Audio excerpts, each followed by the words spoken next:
हमारे नबी हजरत मोहम्मद सल्लल्लाहु ताला अलैहि वसल्लम वो हस्ती है जिन्होंने कभी अपने दुश्मन पर भी हाथ नहीं उठाया और न ही बुरा भला कहा, जिन्होंने कभी अपने दुश्मन को भी नुकसान नहीं पहुंचाया। उन्हें एक जगह लोगों ने इतने पत्थर मारे कि मेरे नबी खून से लहूलुहान हो गए। आज के इस वाक़े को सुनकर आपका दिल 19 ईस्वी में हमारे नबी हजरत मोहम्मद सल्लल्लाहु ताला अलैहि वसल्लम ताइफ शहर गए इस्लाम की दावत देने, जहाँ का नामी कबीले का नाम सकीफ था। हमारे नबी ने वहाँ के लोगों और वहाँ के सरदारों को इस्लाम के बारे में बताया और उन लोगों को इस्लाम की दावत दी, तो वहाँ के लोगों ने इस्लाम कबूल करने की बजाय आपका मजाक उड़ाया और आप पर पत्थरों से हमला कर दिया। आप जब भी कदम उठाते तो वो आपके कदमों को पर पत्थर बरसाते। इतने पत्थर लगने के बाद आपके दोनों पैर खून से लहूलुहान हो गए और आपके दोनों जूते खून से भर गए। जब हर तरफ से आपको पत्थर मारे गए तो तकलीफ की शिद्दत से आप बैठ गए। इतना होने के बाद भी उन बदबख्तों ने आपके बगलों में बाजू डालकर आपको खड़े होने पर मजबूर कर दिया और फिर आपने जैसे ही चलने के लिए अपने मुबारक कदम उठाए तो उन बदबख्तों ने फिर से आप पर पत्थर बरसाए।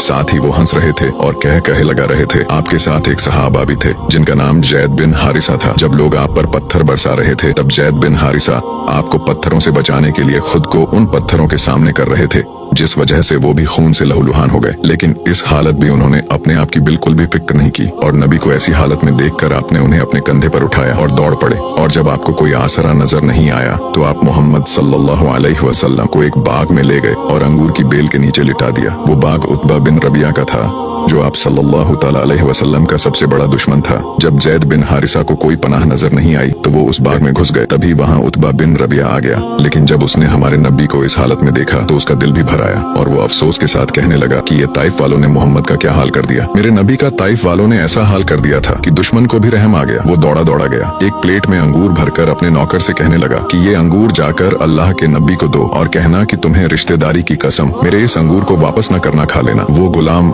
जिसका नाम अद्दास था वो आपकी खिदमत में अंगूर लेकर आया तो आपने एक अंगूर उठाया और बिस्मिल्लाह पढ़कर खा लिया। तो वो गुलाम कहने लगा कि ये लफ्ज तो यहाँ के लोग नहीं बोलते। तो आपने पूछा कि तू कहाँ का है? वो कहने लगा कि मैं नीनवे का रहने वाला हूँ। तो आपने कहा कि अच्छा, तुम मेरे भाई यूनुस अलैहिस्सलाम के शहर से हो? तो वो गुलाम कहने लगा कि आपको यूनुस अलैहिस्सलाम के बारे में कैसे पता? तो मेरे नबी ने फरमाया कि वो भी अल्लाह के नबी थे और मैं भी अल्लाह का नबी हूँ। ये सुनते ही वो गुलाम आपके कदमों में गिर गया और आपके कदमों को चूमकर मुसलमान हो गया।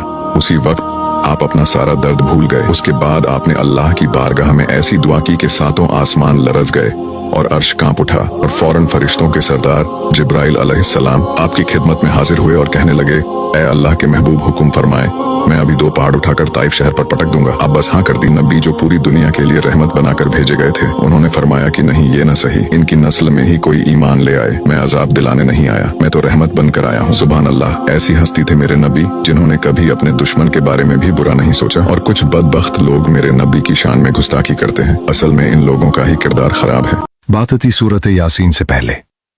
काफिरों ने तकब्बुर और गुरूर के साथ नबी सल्लल्लाहु अलैहि वसल्लम को चैलेंज किया। कौन उन बोसीदा हड्डियों को दोबारा जिंदा करेगा? यह नामुमकिन है, कोई ऐसा नहीं कर सकता। तुम झूठे हो, तुम नबी नहीं हो। बिस्मिल्लाहिर्रहमानिर्रहीम। अल्लाह ताला फरमाता है, जिसने इंसान को पहली बार पैदा किया वही उसे दोबारा जिंदा करेगा और वो हर मखलूक को खूब जानने वाला है। फिर वो लम्हा आया जब नबी सल्लल्लाहु अलैहि वसल्लम को हिजरत का हुक्म मिला। काफिर आप सल्लल्लाहु अलैहि वसल्लम के घर को घेरे खड़े थे, हर तरफ दुश्मन ही दुश्मन। लेकिन नबी सल्लल्लाहु अलैहि वसल्लम ने सूरत यासीन की आयात तिलावत की और सुकून के साथ बाहर निकल गए। अजीब मंजर था। वो सामने से गुजर गए मगर किसी ने देखा ही नहीं। काफिर हैरान थे, वो कहां गए? रास्ता तो खाली है। और फिर शुरू होती है सूरत यासीन की सबसे दिल हिला देने वाली कहानी। अंताकिया की गर्दालूद गलियों में एक शख्स हाँफता हुआ दौड़ रहा था। उसके पीछे एक गुस्से से भरा हुआ हुजूम था। वो जानता था आज उसकी बातें उसे मौत के करीब ले जा सकती हैं, लेकिन फिर भी वो रुक न सका। वो हक के लिए खड़ा हो गया। उसने बुलंद आवाज से कहा, मैं इस अल्लाह पर ईमान लाया हूं जिस पर ये रसूल ईमान लाए हैं। फिर उसने अपनी कौम को पुकारा, ऐ मेरी कौम, उन रसूलों की पैरवी करो। उनकी पैरवी करो जो तुमसे कोई अजर नहीं मांगते और वही हिदायत याफ्ता हैं।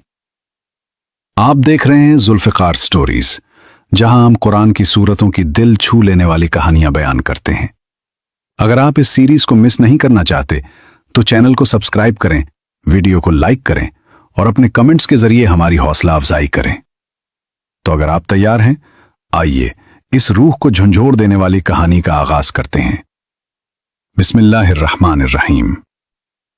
सूरत यासीन कुरान करीम की एक निहायत अजीम सूरत है जिसे दिल कुरान के लक़ब से याद किया जाता है। ये मक्का मुकर्रमा में उस वक्त नाजिल हुई जब कुरैश मक्का हक को कबूल करने से इनकारी थे और वो आखिरत में दोबारा जिंदा किए जाने के तसव्वुर को सख्ती से रद्द करते थे। उनके दिल इनकार और शक से भर चुके थे और हिदायत की रोशनी से दूर हो चुके थे।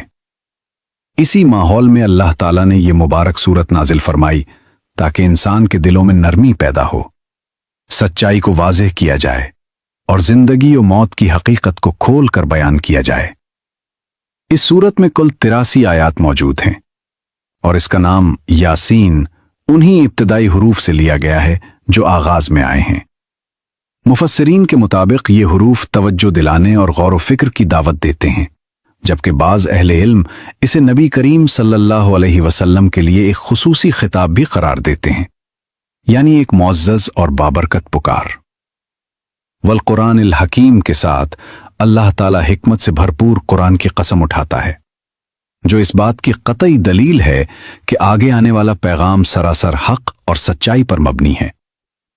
फिर यह हकीकत वाज़ेह की जाती है कि नबी करीम सल्लल्लाहु अलैहि वसल्लम अपनी जानिब से कोई बात नहीं करते, बल्कि वो अल्लाह के सच्चे रसूल हैं जिन्हें वही के जरिए हिदायत दी गई है और उनका लाया हुआ रास्ता ही सिरात मुस्तकीम है।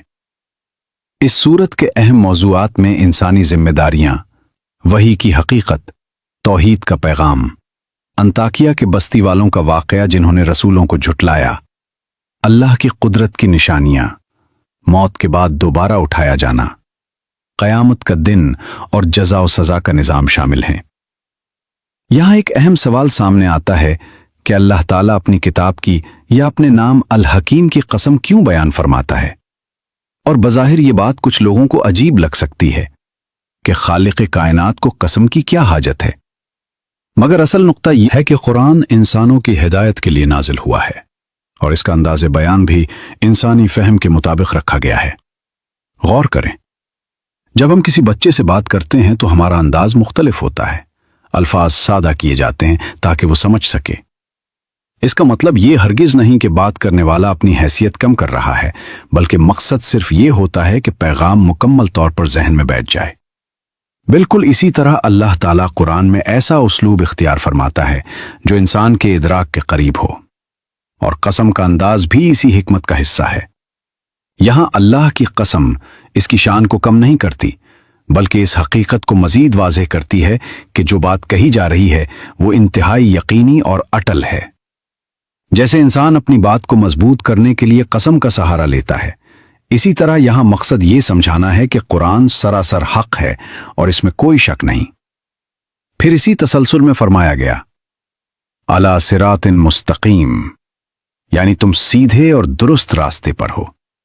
और इसके बाद ऐलान होता है, तंजील अल अजीज अर रहीम, यानी ये कुरान इस जात की तरफ से नाजिल किया गया है जो हर चीज पर गालिब है और बेहद मेहरबान भी है। लितुनज़िर कौमन मा उनज़िर आबाउहुम फहुम गाफिलून। यहां अल्लाह ताला इस पैगाम का असल मकसद वाज़ेह फरमाता है कि आप सल्लल्लाहु अलैहि वसल्लम को इसलिए भेजा गया है ताकि एक ऐसी कौम को खबरदार किया जाए जिनके पास पहले कोई डराने वाला नहीं आया और इसी गफलत की वजह से वो सच्चाई से दूर हो चुके हैं। मतलब ये कि वो लोग लंबे अरसे से किसी इलाही रहनुमा या नबी की तालीम से बराह रास्त वाबस्ता नहीं रहे थे। इसी वजह से उनके अंदर लापरवाही और बेखबरी पैदा हो गई थी। मक्का के मुआशरे में वही का सिलसिला एक मुद्दत तक रुका हुआ था, जिसके बायस लोग रूहानी तंबीह और हिदायत की याद दहानी से दूर हो गए थे। अब इस नए पैगाम के जरिए उन्हें दोबारा बेदार किया जा रहा था, और ये दावत सिर्फ एक कबीले या शहर तक महदूद नहीं थी, बल्कि इसका दायरा आहिस्ता आहिस्ता पूरी इंसानियत तक फैलना था, ताकि हर इंसान हक और बातिल में फर्क को समझ सके और हिदायत की तरफ लौट आए। लक़द हक़्क़ल क़ौलु अला अक्सरिहिम फ़हुम ला युमिनून।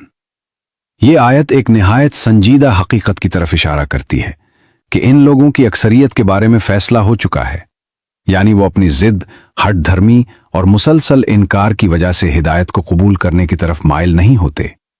ان کے دل اتنے سخت ہو چکے ہیں کہ حق کی بات ان پر اثر نہیں کرتی، اس لیے وہ ایمان کی روشنی کو اختیار نہیں کرتے اور اپنے ہی بنائے ہوئے راستے پر قائم رہتے ہیں۔ اِنَّا جَعَلْنَا فِي أَعْنَاقِهِمْ أَغْلَالًا فَهِيَ إِلَى الْأَذْقَانِ فَهُمْ مُقْمَحُونَ۔ ہم نے ان کی گردنوں میں طوق ڈال دیے ہیں جو ان کی ٹھوڑیوں تک پہنچتے ہیں، اس طرح کہ ان کے سر اوپر اٹھے رہتے ہیں۔ وَجَعَلْنَا مِن بَيْنِ أَيْدِيهِمْ سَدًّا وَمِن خَلْفِهِمْ سَدًّا فَأَغْشَيْنَاهُمْ فَهُمْ لَا يُبْصِرُونَ۔ ہم نے ان کے آگے ایک رکاوٹ رکھی اور ان کے پیچھے ایک رکاوٹ رکھی اور ہم نے انہیں ڈھانپ دیا، اس لیے وہ دیکھ نہیں سکتے۔ یہ آیات کفار کی باطنی کیفیت کو ایک نہایت گہری اور علامتی تصویر کے ذریعے واضح کرتی ہیں۔ گویا ان کی ہٹ دھرمی اور تکبر نے انہیں اس حالت میں مبتلا کر دیا ہے کہ جیسے ان کی گردنوں میں بھاری زنجیریں ڈال دی گئی ہوں جو ان کے سروں کو اوپر کی طرف جکڑ کر رکھتی ہیں، اس لیے وہ جھک کر حقیقت کو دیکھنے کی صلاحیت ہی نہیں رکھتے۔ ان کا انداز ایسا بن چکا ہے کہ وہ نیچے موجود سچائی کی طرف توجہ دینے کے بجائے اپنے غرور اور اپنی ضد ہی میں گم رہتے ہیں۔ یہ رکاوٹ دراصل کوئی بیرونی دیوار نہیں بلکہ ان کا اپنا تعصب، ان کی جمی ہوئی سوچ اور حق سے انکار کی مسلسل عادت ہے جو ہدایت کو ان تک پہنچنے سے روکتی ہے۔ ان کے سامنے مستقبل کا اندیشہ بھی ہے لیکن وہ اس کو نظر انداز کرتے ہیں اور آخرت کا انکار ان کی سوچ پر غالب ہے، جبکہ دنیا کی محبت انہیں ہر طرف سے گھیرے ہوئے ہے۔ اسی لیے چاہے انہیں نصیحت کی جائے یا نہ کی جائے وہ اس سے فائدہ نہیں اٹھاتے، کیونکہ نصیحت کا اثر صرف ان دلوں پر ہوتا ہے جو اسے قبول کرنے کے لیے تیار ہوں، جو قرآن کی پیروی کرتے ہیں اور رحمان سے اس انداز میں ڈرتے ہیں کہ وہ اسے دیکھے بغیر بھی اس کی عظمت کو تسلیم کرتے ہیں۔ ایسے لوگوں کے لیے یہ ہدایت خوشخبری بن جاتی ہے جنہیں مغفرت اور ایک عظیم اجر کی بشارت دی جاتی ہے۔ یہاں خشیت کا مفہوم بھی نہایت اہم ہے، یعنی ایسا باوقار اور شعوری خوف جو انسان کو اصلاح کی طرف لے جائے، اور یہی کیفیت انسان کو اس پیغام سے حقیقی فائدہ اٹھانے کے قابل بناتی ہے۔ اِنَّا نَحْنُ نُحْيِي الْمَوْتَى وَنَكْتُبُ مَا قَدَّمُوا وَآثَارَهُمْ وَكُلَّ شَيْءٍ أَحْصَيْنَاهُ فِي إِمَامٍ مُبِينٍ۔ بے شک ہم ہی مردوں کو دوبارہ زندگی عطا کریں گے اور ہم ان تمام اعمال کو لکھ رہے ہیں جو انسان نے آگے بھیجے، اور وہ بھی جو اس کے پیچھے اثرات کی صورت میں باقی رہ گئے، اور ہر چیز کو ہم نے ایک نہایت واضح اور محفوظ کتاب میں جمع کر رکھا ہے جسے امام مبین کہا جاتا ہے۔ اس سے یہ حقیقت واضح ہوتی ہے کہ موت کے بعد دوبارہ اٹھایا جانا ایک قطعی اور اٹل حقیقت ہے۔ یہاں آثارہم کا مفہوم بہت گہرا ہے، کیونکہ انسان دنیا سے چلا جاتا ہے مگر اس کے چھوڑے ہوئے نقوش باقی رہتے ہیں، چاہے وہ نیکی ہو جیسے علم کا پھیلاؤ، صدقہ جاریہ، صالح اولاد کی تربیت، یا پھر کوئی غلط راستہ جس کی بنیاد اس نے ڈال دی ہو۔ یہ سب کچھ اس کے نامہ اعمال میں محفوظ ہوتا ہے، اور یہ سب کچھ اس جامع ریکارڈ میں درج ہے جسے امام مبین یعنی مکمل اور روشن کتاب کہا گیا ہے۔ اس کے بعد سورت میں ایک بستی کا ذکر آتا ہے جہاں اللہ تعالیٰ نے اپنی رحمت کے طور پر 2 رسول بھیجے، لیکن جب قوم نے انکار کیا تو مزید تائید کے لیے ایک اور رسول بھی بھیجا گیا۔ یہ اس بات کی دلیل ہے کہ اللہ تعالیٰ فوراً گرفت نہیں فرماتا بلکہ بار بار موقع عطا کرتا ہے، مگر اس کے باوجود لوگوں نے اعتراض کیا کہ تم تو ہماری ہی طرح انسان ہو، کھاتے ہو، پیتے ہو، پھر تم رسول کیسے ہو سکتے ہو؟ اس پر رسولوں نے وضاحت کی کہ ان کا کام صرف اللہ کا پیغام پہنچانا ہے، زبردستی ایمان لانا ان کے اختیار میں نہیں۔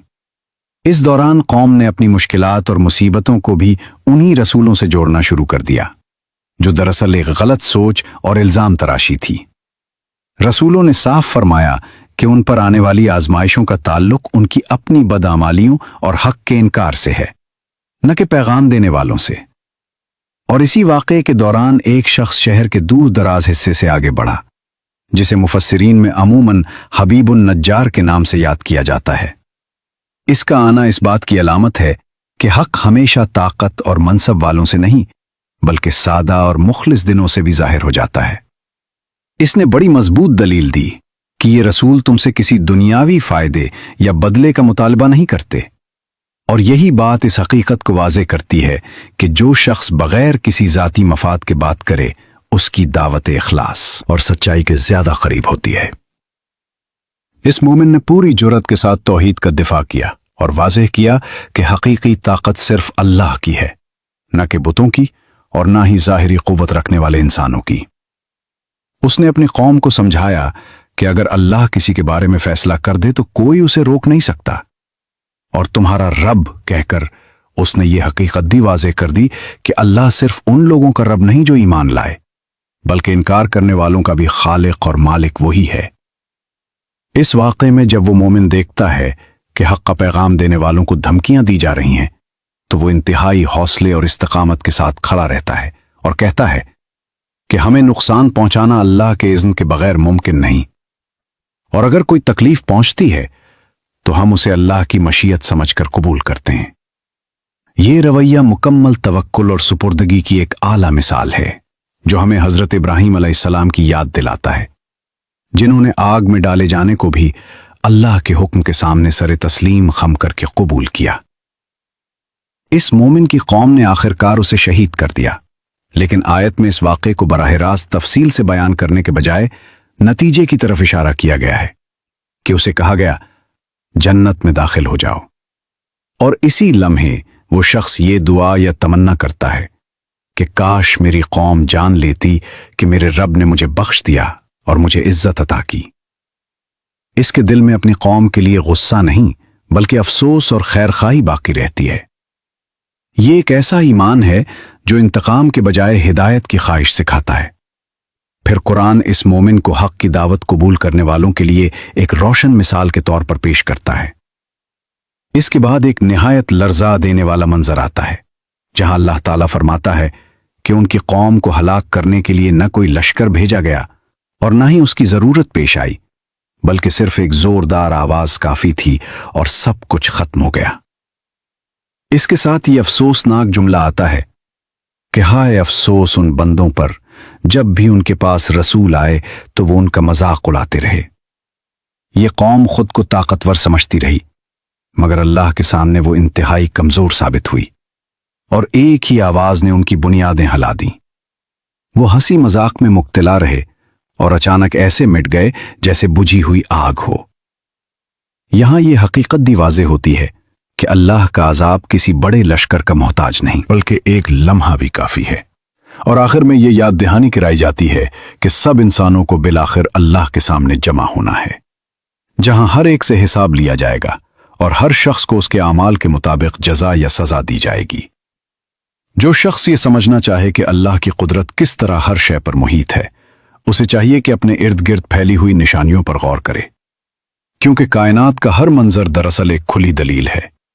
اگلی آیات میں اللہ تعالیٰ ایک نہایت خوبصورت مثال بیان کرتا ہے کہ جس طرح بنجر اور مردہ زمین بارش کے بعد دوبارہ زندہ ہو جاتی ہے، نرم ہو جاتی ہے اور اس سے زندگی پھوٹنے لگتی ہے، بالکل اسی طرح انسانوں کو بھی مرنے کے بعد دوبارہ زندہ کیا جائے گا۔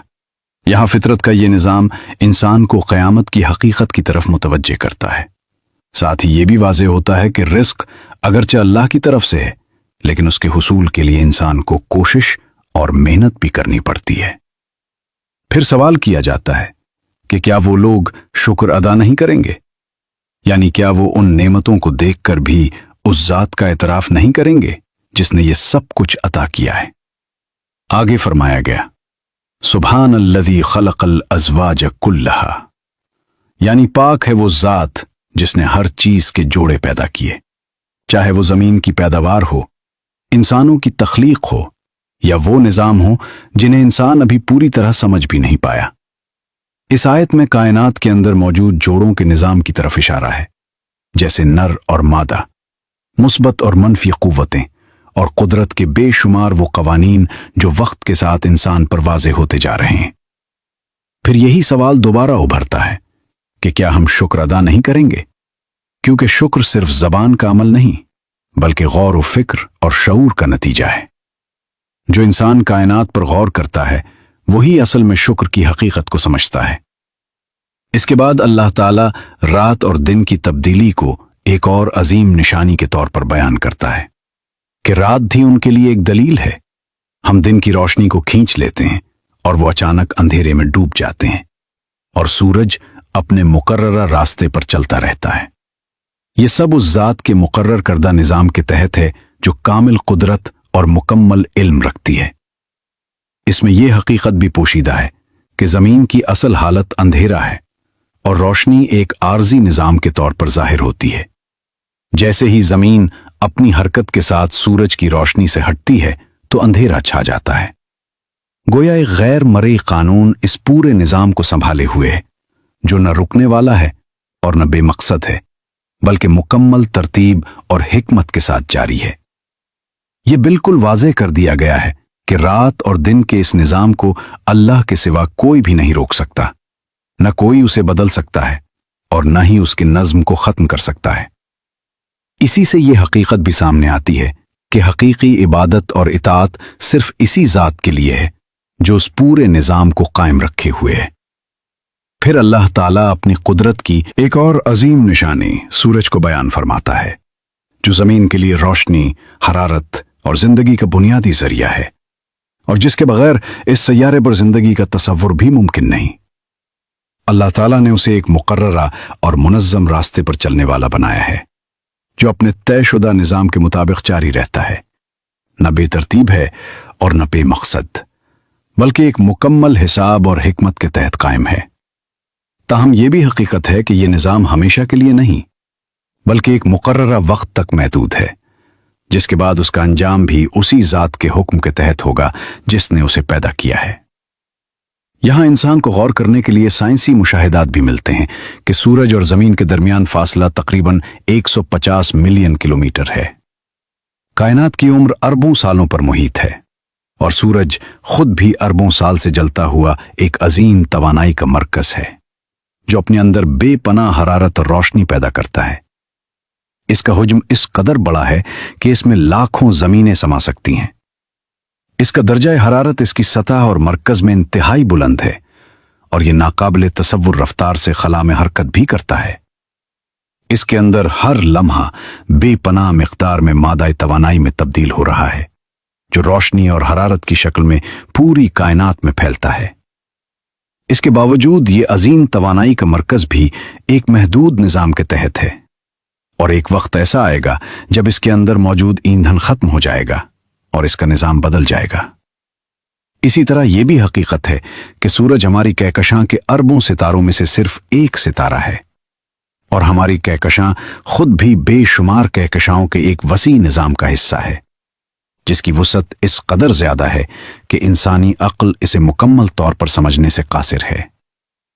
ये तमाम हकायक इस बात की तरफ इशारा करते हैं कि ये कायनात एक मुनज़्ज़म, हकीमाना और महदूद निजाम के तहत चल रही है, जिसके पीछे एक वाहिद और कादिर मुतलक हस्ती की तदबीर कार फरमा है। वही अजीम जात जिसने इस पूरे कायनाती निजाम को तख्लीक किया, जिसने इतने बड़े सूरज को अपने नज़्म के साथ कायम रखा और जिसने इसकी रोशनी और तवानाई को एक मुकर्ररा कानून के तहत जारी रखा, वही हमारा हकीकी रब है। फिर कुरान मजीद में 5वें बड़ी निशानी चांद को बयान किया गया है।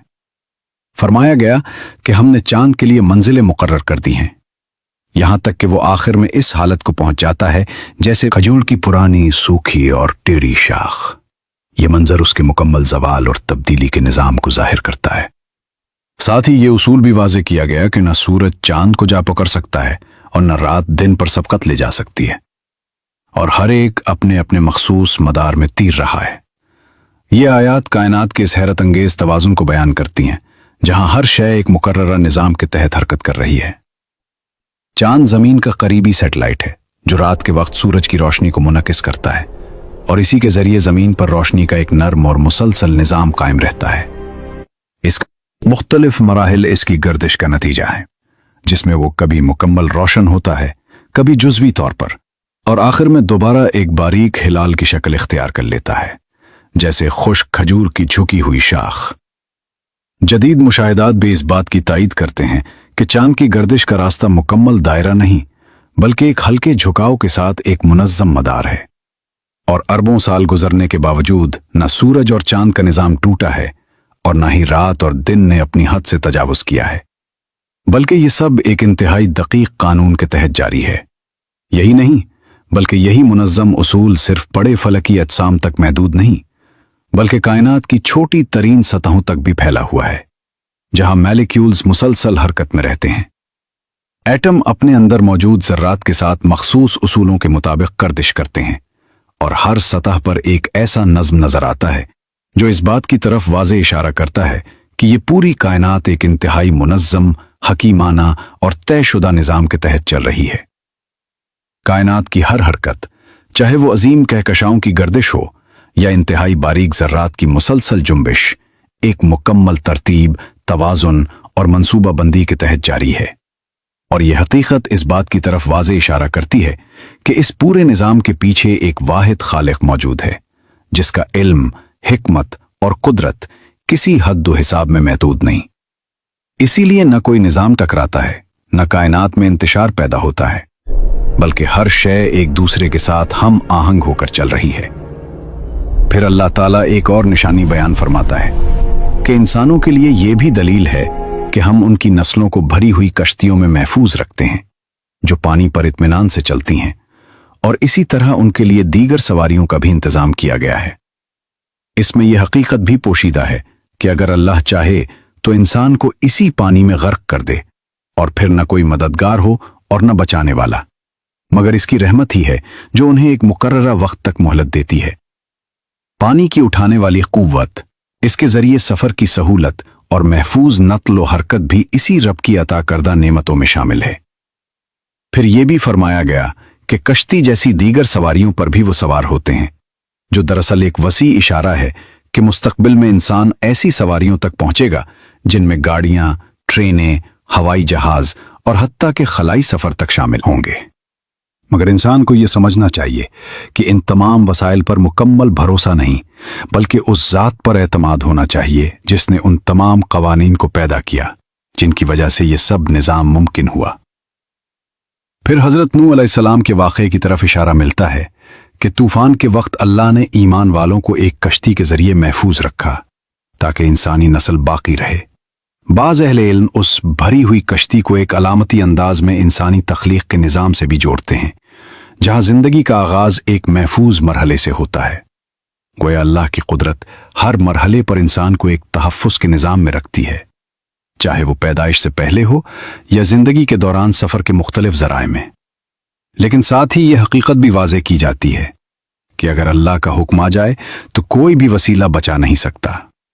اس لیے انسان کی اصل حفاظت اس کی اپنی طاقت نہیں، بلکہ صرف اللہ کی رحمت ہے۔ پھر بتایا جاتا ہے کہ جب لوگوں کو تقوی اور اصلاح کی دعوت دی جاتی ہے تاکہ وہ اللہ کی رحمت کے مستحق بنیں تو وہ اس پر توجہ نہیں دیتے، اور جب ان کے رب کی نشانیاں ان کے سامنے آتی ہیں تو وہ ان سے منہ موڑ لیتے ہیں۔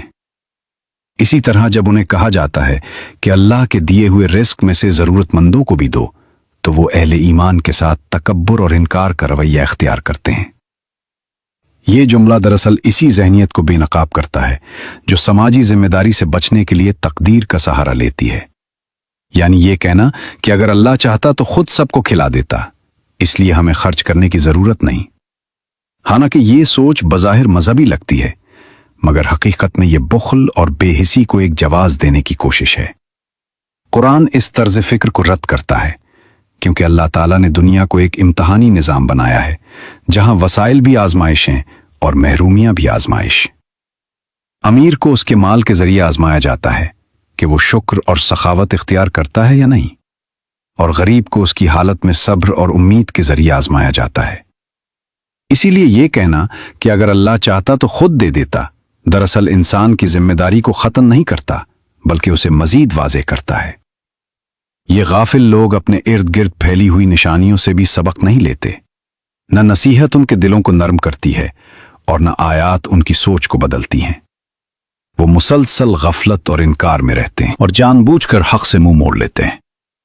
ایسے رویے کے بعد ان کے بارے میں یہی بیان ہوتا ہے کہ انہیں ان کے حال پر چھوڑ دیا جاتا ہے، کیونکہ انہوں نے خود اپنے لیے ہدایت کا راستہ بند کر لیا ہوتا ہے۔ مزید یہ کہ وہ رزق کے معاملے میں بھی بخل کا مظاہرہ کرتے ہیں۔ اور جب انہیں دوسروں پر خرچ کرنے کو کہا جاتا ہے تو وہ اعتراض کرتے ہیں کہ اگر اللہ ہی دینے والا ہے تو پھر ہمیں کیوں کہا جا رہا ہے؟ حالانکہ یہی وہ بنیادی امتحان ہے جس میں انسان کی اصل کیفیت سامنے آتی ہے۔ تاریخی روایات میں بھی اس سوچ کے مقابلے میں یہ بات بیان کی گئی ہے کہ اللہ تعالیٰ لوگوں کو مختلف طریقوں سے آزماتا ہے اور انسان پر لازم ہے کہ وہ اللہ کے حکم کے مطابق مدد اور خیر کے کام کرے، چاہے کوئی مالدار ہو یا محتاج۔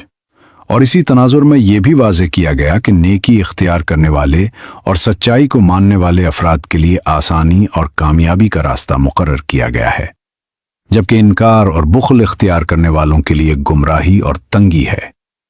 یوں یہ پیغام انسان کو یہ سمجھاتا ہے کہ اصل کامیابی اللہ کے حکم پر عمل کرنے اور اپنی ذمہ داری کو قبول کرنے میں ہے، نہ کہ محض فلسفیانہ اعتراضات میں۔ اگلی آیات میں کفار کے اس طرز سوال کو بیان کیا گیا ہے کہ وہ طنز کے انداز میں کہتے ہیں کہ اگر تم سچے ہو تو وہ وعدہ کیا ہوا عذاب یا قیامت آخر کب آئے گی؟ مگر اس کے جواب میں قرآن یہ حقیقت واضح کرتا ہے کہ قیامت کا وقت اچانک آئے گا، ایسا وقت جب لوگ اپنی روزمرہ زندگی کے جھگڑوں، خرید و فروخت اور معمول کے کاموں میں مصروف ہوں گے، اور اچانک سب کچھ ختم ہو جائے گا۔ نہ انہیں وصیت کا موقع ملے گا اور نہ ہی واپسی کی مہلت، گویا ایک ہی لمحے میں دنیا کا نظام رک جائے گا۔ اسی حقیقت کو مزید واضح کرتے ہوئے بتایا گیا ہے کہ موت اور قیامت دونوں اس قدر اچانک ہیں کہ انسان کو سنبھلنے کا موقع بھی نہیں ملتا۔ اسی لیے نبی کریم صلی اللہ علیہ وسلم نے مختلف مثالوں سے یہ سمجھایا کہ لوگ اپنے روزمرہ کاموں میں مصروف ہوں گے، جیسے کوئی کپڑا بیچ رہا ہوگا، کوئی جانوروں کو پانی پلا رہا ہوگا، کوئی وزن تول رہا ہوگا، یا کوئی لقمہ اٹھا کر منہ کی طرف لے جا رہا ہوگا، اور اسی لمحے قیامت آ جائے گی۔ پھر آیت میں سور پھونکے جانے کا ذکر آتا ہے، جس کے بعد سب اپنی قبروں سے نکل کر اپنے رب کی طرف دوڑیں گے اور حیرت سے کہیں گے کہ ہمیں ہماری آرام گاہ سے کس نے اٹھا دیا؟ اس وقت انہیں یہ حقیقت سمجھ آئے گی کہ یہ وہی وعدہ ہے جو رحمان نے کیا تھا، اور تمام رسول سچ تھے۔ اس مرحلے کو قرآن ایک ایسی کیفیت سے تعبیر کرتا ہے جیسے انسان گہری نیند سے اچانک بیدار ہو جائے۔ اسی لیے حضرت علی رضی اللہ عنہ سے منسوب قول میں بھی یہ بات بیان کی گئی ہے کہ دنیا کی زندگی ایک خواب کی مانند ہے اور اصل بیداری موت کے بعد شروع ہوتی ہے۔ پھر جب دوسرا سور پھونکا جائے گا تو سب دوبارہ زندہ ہو کر حساب کے لیے کھڑے ہوں گے، اور اس دن سب پر حقیقت واضح ہو جائے گی کہ انبیاء کی دعوت سچی تھی۔ اس وقت اہل انکار کو شدید افسوس ہوگا، مگر وہ وقت واپس نہیں آئے گا۔ اس کے بعد اہل جنت کا منظر بیان کیا جاتا ہے کہ وہ نعمتوں میں ہوں گے، آرام دہ جگہوں پر بیٹھے ہوں گے، سایوں میں سکون سے تکیہ لگائے ہوئے ہوں گے۔ انہیں ہر وہ چیز ملے گی جس کی وہ خواہش کریں گے، اور سب سے بڑھ کر ان کے رب کی طرف سے سلامتی کا پیغام ہوگا، جو اس بات کی علامت ہے کہ اصل کامیابی صرف آخرت کی کامیابی ہے۔ جنت کے یہ خوش نصیب لوگ قیامت کے دن کسی سخت حساب کے انتظار میں نہیں رکھے جائیں گے، بلکہ ان کے لیے معاملہ آسان ہوگا اور ان کے اعمال نامے پاکیزہ ہوں گے۔ اسی لیے انہیں وہ سختی اور گھبراہٹ نہیں دیکھنی پڑے گی جو حق کا انکار کرنے والوں کے حصے میں آئے گی۔ اسی طرح دنیا میں جن کا مذاق اڑایا گیا تھا، وہ اس دن جان لیں گے کہ اصل کامیابی کس کے حصے میں آئی تھی۔ جنت والے ہمیشہ کے لیے ایک ایسی نعمت بھری زندگی میں ہوں گے جہاں نہ تھکن ہوگی نہ اکتاہٹ۔ وہ مکمل سکون اور دائمی راحت میں رہیں گے، سایہ دار جگہوں میں اپنے اہل و عیال کے ساتھ آرام کریں گے، بلند تختوں پر تکیہ لگائے بیٹھے ہوں گے، اور ہر قسم کی نعمتیں اور خواہشات ان کے لیے حاضر ہوں گی۔ لیکن ان سب نعمتوں سے بڑھ کر جو چیز ان کے لیے سب سے عظیم ہوگی، وہ ان کے رب کی طرف سے سلام اور قرب ہوگا، جو ان کے لیے سب سے بڑی کامیابی اور سب سے اعلیٰ خوشی قرار پائے گی۔ اسی مضمون کو اہل علم رؤیت باری تعالیٰ کے باب میں بیان کرتے ہیں کہ جنت کی سب سے عظیم نعمت اللہ تعالیٰ کا دیدار ہوگا، جو تمام نعمتوں سے بڑھ کر ہوگا، اور باقی سب لذتیں اس کے مقابلے میں کم محسوس ہوں گی۔ قرآن کے مطابق اللہ تعالیٰ کا سلام ان کے لیے ایک خاص عزت اور قرب کا لمحہ ہوگا، جس کی کیفیت دل و روح کو ہمیشہ روشن رکھے گی۔ اور یہ نور نور ان کے دلوں میں ہمیشہ باقی رہے گا۔ جنت کی نعمتوں کو قرآن میں بار بار پھلوں کی مثال سے بیان کیا گیا ہے، کیونکہ پھل دراصل کسی درخت کا نتیجہ ہوتا ہے، اور اسی طرح انسان کے اعمال بھی آخرت میں اپنے نتائج کی صورت میں ظاہر ہوں گے۔ جیسے دنیا میں بویا گیا بیج آخرت میں درخت اور پھل کی شکل اختیار کرتا ہے، اسی طرح نیک اعمال جنت کی صورت میں ظاہر ہوں گے۔ اور یہ سب کچھ صرف اعمال کا نتیجہ نہیں، بلکہ اللہ کے بے حد فضل کا اظہار بھی ہوگا، جو ہمیشہ انسان کے عمل سے کہیں زیادہ وسیع ہوتا ہے۔ پھر قیامت کے دن اللہ تعالیٰ مجرموں کو الگ ہونے کا حکم دے گا، اور مومنوں اور انکار کرنے والوں کے درمیان واضح جدائی ہو جائے گی۔ اس دن انسان کو اس کی اصل حقیقت دکھا دی جائے گی، اور اسے یاد دلایا جائے گا کہ شیطان کی پیروی نہ کرے، کیونکہ شیطان کی پیروی صرف اس کی عبادت نہیں، بلکہ اس کے راستے پر چلنا اور اس کی وسوسوں کو اپنانا بھی ہے۔ قرآن بار بار انسان کو عقل اور غور و فکر کی طرف متوجہ کرتا ہے، تاکہ وہ اپنے انجام پر غور کرے، کیونکہ جہنم کا راستہ دراصل اس زندگی کا نتیجہ ہے جس میں انسان سوچنا چھوڑ دیتا ہے اور حق کو نظر انداز کرتا ہے۔ اسی لیے وہی رب جو اہل جنت کو سلامتی اور عزت عطا فرمائے گا، وہی رب کافروں سے یہ سوال کرے گا کہ کیا میں نے تمہیں پہلے خبردار نہیں کیا تھا، اور کیا میں نے تمہیں یہ نہیں کہا تھا کہ شیطان کی پیروی نہ کرو؟ لیکن اس کے باوجود بہت سے لوگ اس کی گمراہی میں مبتلا رہے اور اپنی نسلوں کو بھی اسی راستے پر لے گئے۔ آخر میں پھر وہی سخت اور بیدار کرنے والا سوال سامنے آتا ہے کہ کیا تم نے عقل سے کام نہیں لیا تھا؟ یعنی کیا تم نے سوچنے، سمجھنے اور انجام پر غور کرنے کی زحمت نہیں کی؟ پھر انکار کرنے والوں سے کہا جاتا ہے کہ یہی وہ جہنم ہے جس سے تمہیں بار بار خبردار کیا جاتا تھا، لیکن چونکہ تم نے حق کو جھٹلایا اور کفر کی حالت میں زندگی مکمل کی، اس لیے اب اسی میں داخل ہو جاؤ اور ہمیشہ اسی میں رہو۔ اس کے بعد قرآن ایک بنیادی حقیقت یاد دلاتا ہے کہ جب سے انسانیت کا آغاز ہوا ہے، اللہ تعالیٰ نے ہر قوم کی طرف اپنے پیغامبر بھیجے ہیں تاکہ وہ لوگوں کو صحیح اور غلط میں فرق سمجھائیں۔ ان تعلیمات کا بنیادی اصول دو حصوں پر قائم ہے۔ پہلا یہ کہ انسان کو نقصان سے بچایا جائے، یعنی اسے ان چیزوں سے روکا جائے جو اسے تباہی کی طرف لے جائیں۔ اسی لیے سب سے پہلے یہ واضح کیا جاتا ہے کہ شیطان کی پیروی نہ کرو، کیونکہ وہ انسان کا کھلا دشمن ہے، جس نے آغاز ہی سے دشمنی کا اعلان کیا اور قیامت تک انسان کو گمراہ کرنے کی مہلت مانگی۔ اسی تناظر میں حسن بصری رحمۃ اللہ علیہ سے منقول ہے کہ جو شخص اپنے نفس پر قابو رکھتا ہے وہ شیطان کے شر سے محفوظ رہتا ہے، چاہے خواہشات زور پکڑیں، خوف پیدا ہو، جذبات بھڑکیں یا غصہ آئے، وہ اپنے آپ کو سنبھال لیتا ہے، اور یہی نفس پر قابو اصل روحانی حفاظت ہے۔ دوسرا اصول یہ ہے کہ انسان کو بھلائی کی طرف لایا جائے اور اسے فائدے کے راستے پر چلایا جائے، اور تمام بھلائیوں کی جڑ صرف اللہ کی عبادت ہے۔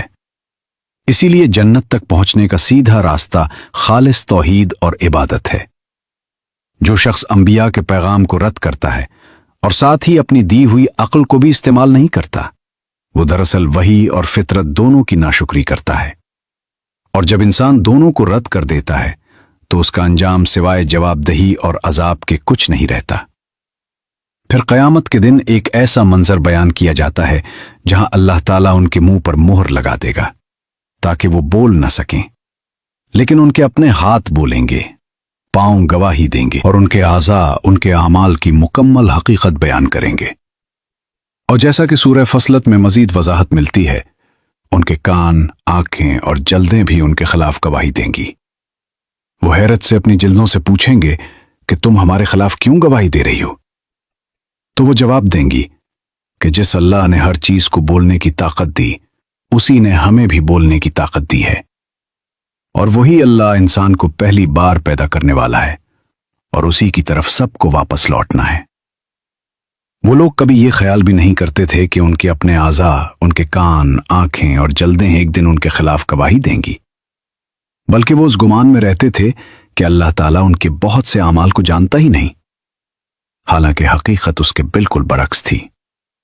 اسی حقیقت کو واضح کرتے ہوئے हजरत अनस बिन मालिक रजी अल्लाह अन्हु रिवायत करते हैं कि रसूलुल्लाह सल्लल्लाहु अलैहि वसल्लम एक मौके पर सहाबा के साथ तशरीफ फरमा थे और आप सल्लल्लाहु अलैहि वसल्लम मुस्कुरा दिए। सहाबा ने अर्ज किया तो फरमाया कि मैं इस बात पर मुस्कुराया कि एक बंदा अपने रब के सामने कैसे गुफ्तगू करेगा। majestic वो कहेगा light, कि ए मेरे रब, source क्या of तूने मुझे all जुल्म से महफूज नहीं रखा justice. था? अल्लाह फरमाएगा क्यों नहीं? फिर वो बंदा कहेगा कि मैं अपने खिलाफ किसी गवाह को कबूल नहीं करता सिवाय अपने आप के। इस पर अल्लाह ताला फरमाएगा कि आज तुम खुद ही अपने खिलाफ काफी हो और किरामन कातिबीन भी तुम्हारे गवाह हैं। फिर इसके बाद उस शख्स के मुंह पर मेहर लगा दी जाएगी और उसके आज़ा को बोलने का हुक्म दिया जाएगा। उसके हाथ, पांव और जिस्म के मुख्तलिफ हिस्से उसके आमाल की पूरी हकीकत बयान करेंगे। फिर जब उसे दोबारा बोलने का मौका दिया जाएगा तो वो अपने आज़ा से कहेगा कि दूर हो जाओ, मैं तो तुम्हारी तरफ से दिफा करता रहा था। एक और रिवायत में आता है कि अल्लाह ताला गुनाहगार से फरमाएगा कि हम तुम पर अपने गवाह लाएंगे, और जब वो ये सोच रहा होगा कि कौन गवाही देगा तो उसका मुंह बंद कर दिया जाएगा और उसके जिस्म के आज़ा हत्ता कि उसकी हड्डियां और गोश्त भी उसके आमाल की गवाही देने लगेंगे ताकि उसके पास कोई उज़्र बाकी न रहे। यह सब इसलिए होगा कि हक मुकम्मल तौर पर वाज़ेह हो जाए। फिर कुरान एक और मंजर पेश करता है कि अगर अल्लाह चाहे तो उनकी आंखें मिटाकर उन्हें अंधा कर दे, फिर वो रास्ता तलाश करते फिरें मगर देख न सकें, और अगर चाहे तो उन्हें अपनी जगह पर ही मस्ख कर दे, फिर न वो आगे बढ़ सकें और न वापस लौट सकें। ये आयात इस हकीकत को वाज़ेह करती हैं कि इंसान मुकम्मल तौर पर अल्लाह की कुदरत के तहत है और उसकी दी हुई सलाहियतें एक इम्तिहान का हिस्सा हैं। आंख, कान, दिल, अक्ल और इरादा सब इसी आजमाइश के वसाइल हैं। अगर अल्लाह चाहता तो इंसान को मजबूर कर देता या उसकी शक्ल और हालत बदल देता, लेकिन इस सूरत में इम्तिहान का मकसद खत्म हो जाता। इसीलिए इस पूरी कायनात को एक वसी इम्तिहानगाह बनाया गया है जहां इंसान को इख्तियार दिया गया है। जैसा कि कुरान में फरमाया गया कि हमने जमीन की हर चीज को उसके लिए जीनत बनाया ताकि देखा जाए कि कौन बेहतर अमल करता है, और फिर उसे एक दिन बिल्कुल वीरान और चटियल मैदान बना दिया जाएगा। और फरमाया वही है जिसने मौत और जिंदगी को पैदा किया ताकि तुम्हें आजमाए कि तुम में से कौन बेहतर अमल करता है, और वही गालिब भी है और बेहद बख्शने वाला भी है। फिर अगली आयत में अल्लाह ताला अपनी कुदरत की एक और निशानी की तरफ तवज्जो दिलाता है कि जिसे हम लंबी उम्र देते हैं उसे हम तख्लीक के अमल में उलट देते हैं। यानी इंसान अपनी जिंदगी के सफर में बचपन से जवानी और फिर बुढ़ापे की तरफ जाता है, यहां तक कि उसकी जिस्मानी और जहनी कुव्वतें कमजोर होने लगती हैं। जैसे कमर झुक जाती है, बीनाई और समाअत मुतासिर हो जाती है, दांत गिर जाते हैं और जिस्म अपनी पहली हालत की तरफ कमजोरी के रुख पर लौटने लगता है। ये मंजर इंसान को गौर व फिक्र की दावत देता है कि वो अपनी इब्तदा और अंजाम पर सोचे कि वो कहां से आया और कहां जा रहा है। अगर वो संजीदगी से गौर करे तो उसे समझ आ जाएगा कि उसका वजूद बेमकसद नहीं बल्कि एक मंसूबा बंद निजाम का हिस्सा है जिसमें जिंदगी, मौत और दोबारा उठाया जाना सब शामिल है। फिर आयात 69 और 70 में अल्लाह ताला वाज़े फरमाता है कि नबी करीम सल्लल्लाहु अलैहि वसल्लम को शेर व शायरी नहीं सिखाई गई और न ही ये उनके शायान शान है, क्योंकि कुरान शायराना तखय्युल या जज्बाती कलाम नहीं बल्कि एक वाज़ेह और सच्ची हिदायत है।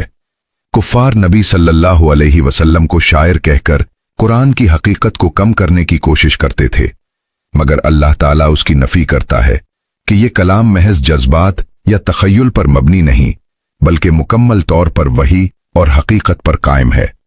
कुरान का मकसद उन लोगों को खबरदार करना है जिनके दिल जिंदा हों, यानी जिनमें सोचने, समझने और कबूल करने की सलाहियत मौजूद हो, और साथ ही ये हक को बातिल से अलग करने वाला मेयार भी है जो इंसान को वाज़े रास्ता दिखाता है। ये न सिर्फ इबादत के लिए पढ़ा जाता है बल्कि जिंदगी के हर पहलू में रहनुमाई फराहम करता है, और ये हिदायत का सिलसिला कयामत तक जारी रहेगा ताकि इंसान को एक अल्लाह की तरफ बुलाया जाता रहे और हक व बातिल के दरमियान फर्क हमेशा वाज़े रहे।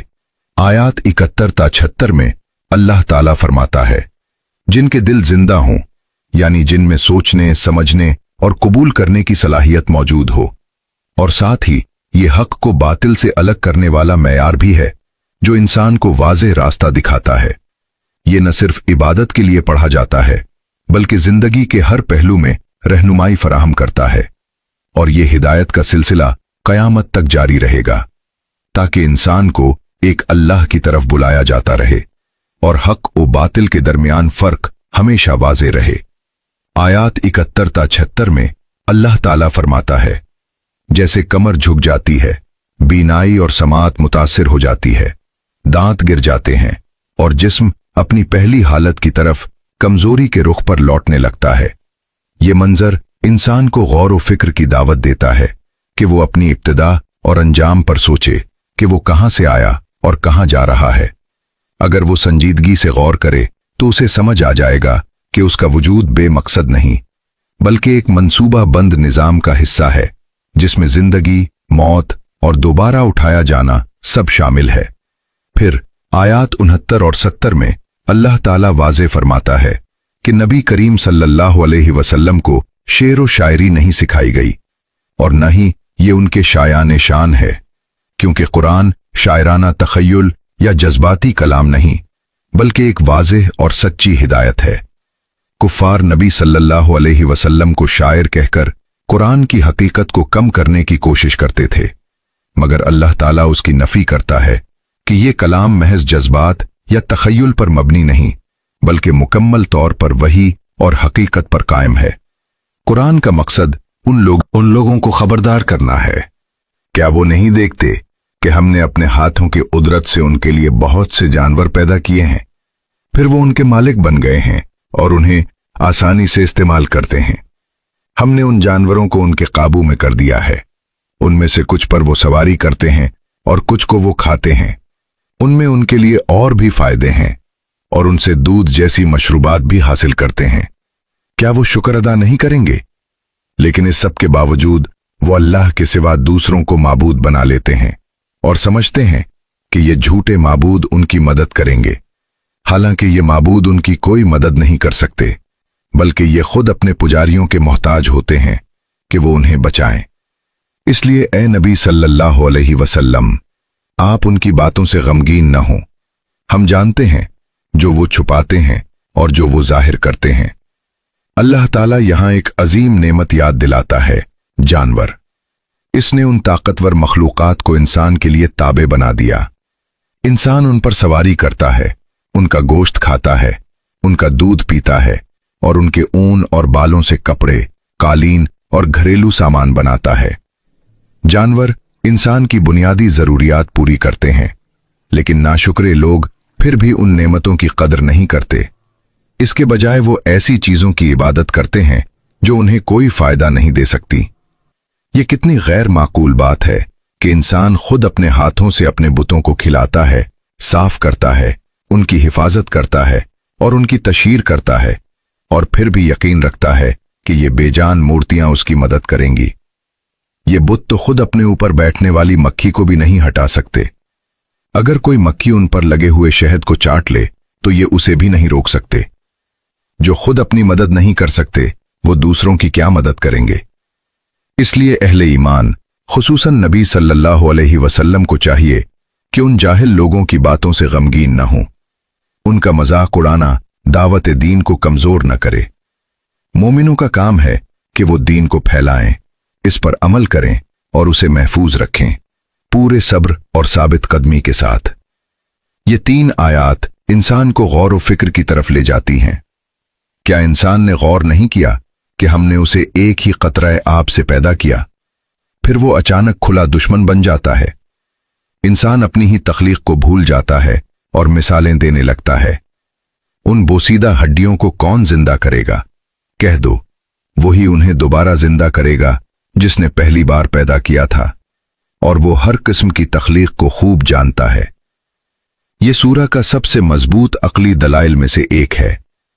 एक मशहूर वाकया बयान किया जाता है कि एक मुनकिर, जिसे बाज रिवायात में अबी बिन खलफ कहा जाता है, एक बोसीदा हड्डी लेकर आया। उसे तोड़कर नबी सल्लल्लाहु अलैहि वसल्लम से चैलेंज किया, उन बोसीदा हड्डियों को कौन जिंदा करेगा? अल्लाह ताला का जवाब निहायत सादा, मंतकी और ताकतवर है। जिसने पहली बार अदम से इंसान को पैदा किया, उसके लिए दोबारा पैदा करना ज्यादा आसान है। फिर आयत 80 में फरमाया गया, वही है जो तुम्हारे लिए हरे दरख्त से आग पैदा करता है और फिर तुम उसी से आग जलाते हो। ये आयत तवानाई की तब्दीली की तरफ इशारा करती है। हरा दरख्त पानी और रोशनी से तवानाई जमा करता है और जब वो खुश्क होता है तो उसी में छुपी हुई तवानाई आग की सूरत इख्तियार करती है। पानी और आग दो मुखालिफ चीजें अल्लाह के निजाम में एक साथ मौजूद हैं। आमतौर पर आग और हरियाली एक दूसरे की जिद हैं। एक जलाने वाली और तबाह करने वाली है, जबकि दूसरी जिंदगी और ताजगी की अलामत है। लेकिन अल्लाह ने बाज दरख्तों में यह खासियत रखी है कि उनसे आग निकलती है। अरब के सहराई इलाकों में मुसाफिर बाज दरख्तों की लकड़ी रगड़कर आग पैदा करते थे। वो हस्ती जो जिंदा सरसब्ज दरख्त से आग पैदा कर सकती है, वही कादिर मुतलक बोसीदा और बिखरी हुई हड्डियों में दोबारा जिंदगी डालने पर भी मुकम्मल कुदरत रखती है। इसी तरह जानवर इंसान की बुनियादी जरूरतें पूरी करते हैं। वो सवारी का जरिया भी हैं, खुराक भी देते हैं और कई फायदे भी इंसान को हासिल होते हैं। लेकिन इसके बावजूद बहुत से लोग उन नेमतों को नजरअंदाज कर देते हैं और शुक्र अदा करने के बजाय उन चीजों को पूजने लगते हैं जो न सुन सकती हैं, न देख सकती हैं और न ही किसी नफा या नुकसान का इख्तियार रखती हैं। ये कितनी अजीब और गैर मंतकी सोच है कि इंसान अपने हाथों से बुत बनाता है, उन्हें सजाता है, साफ करता है, उनकी हिफाजत करता है और फिर उनसे मदद की उम्मीद भी रखता है। हालांकि वो बेजान मुजस्समे इतनी ताकत भी नहीं रखते कि अपने ऊपर बैठने वाली एक मक्खी को हटा सकें, और अगर कोई मक्खी उन पर लगा हुआ कुछ छीन ले तो वो उसे वापस भी नहीं ले सकते। तो जो खुद अपनी मदद तक नहीं कर सकते, वो दूसरों की क्या मदद करेंगे? इसीलिए अहले ईमान और खुसूसन नबी करीम सल्लल्लाहु अलैहि वसल्लम को तसल्ली दी जाती है कि उन लोगों की बातों से दिल तंग ना हो, उनके तानो तशनी दावत के रास्ते को कमजोर न करे। मोमिनों का काम सिर्फ ये है कि वो दीन को आगे पहुंचाएं, इस पर अमल करें और पूरे सब्र के साथ इस पर कायम रहें। फिर कुरान इंसान को गौर व फिक्र की तरफ ले जाता है कि क्या इंसान ने ये नहीं सोचा कि हमने उसे एक मामूली कतरा आब से पैदा किया। फिर वही इंसान खुला दुश्मन बन जाता है और हकीकत का इनकार करता है और अपनी ही पैदाइश को भूलकर सवाल करता है कि इन बोसीदा हड्डियों को कौन जिंदा करेगा।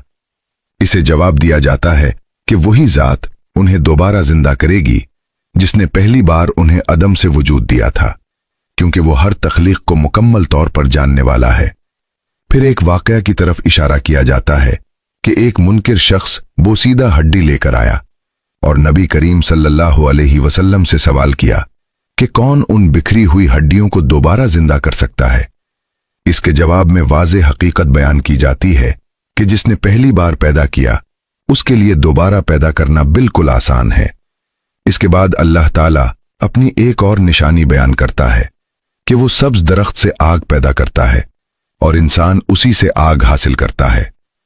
ये इस बात की तरफ इशारा है कि कुदरत के निजाम में ऐसी चीजें मौजूद हैं जो बज़ाहिर एक दूसरे की जिद हैं, लेकिन अल्लाह के हुक्म से एक दूसरे में बदल जाती हैं। पानी से परवान चढ़ने वाला दरख्त जब खुश्क होता है तो उसमें आग की खासियत जाहिर हो जाती है। आग और सब्जा दो मुतजाद चीजें हैं, लेकिन खालिक के निजाम में दोनों एक हिकमत के तहत मौजूद हैं।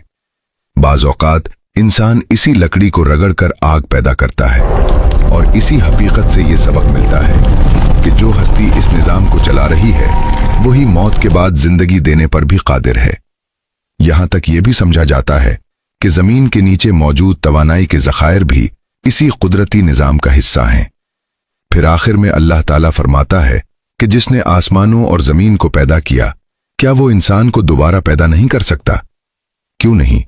वो हर चीज को बेहतरीन अंदाज में बनाने वाला और मुकम्मल इल्म रखने वाला है।